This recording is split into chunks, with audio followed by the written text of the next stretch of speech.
Okay, so I'm going to run through the statistical analyses and results of this study.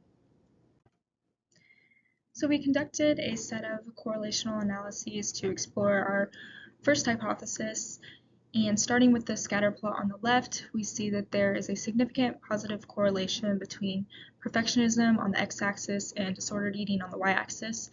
So perfectionism increased as disordered eating increased in our sample of undergraduate students. What we did not see was a significant correlation between perfectionism and exercise addiction, which we had predicted previously. But there was a significant positive correlation between perfectionist striving and exercise addiction, as seen in that scatter plot on the right, with perfectionist striving being the score for the subscale of that perfectionism scale. For the second hypothesis, looking at differences between student athletes and non-athletes, we performed a couple independent samples t-tests to look at differences between these two groups on the variables of interest. And what we found was that athletes presented significantly greater levels of exercise addiction than non-athletes, and also greater levels of perfectionist striving. So again, higher scores on that subscale of perfectionism for the athletes. And then if you look at this correlation plot over here, we can see that that relationship between perfectionist striving and exercise addiction is really being driven by those athletes in that darker gray color there. Continuing our comparison between student athletes and non-athletes, there was no significant difference detected on perfectionism or on disordered eating between those two groups.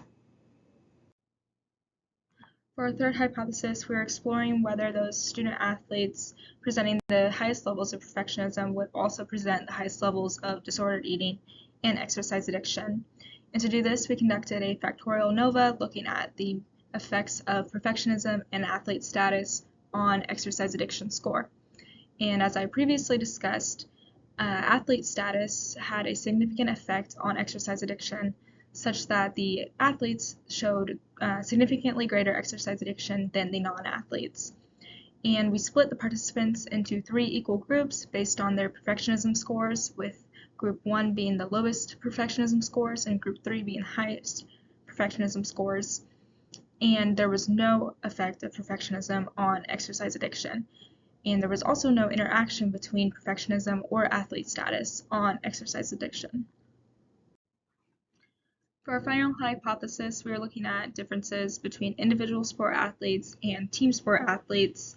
And to do so, we conducted a series of independent samples t-tests in which we found that individual sport athletes display greater levels of perfectionism than team sport athletes, but not any difference in exercise addiction score or disordered eating.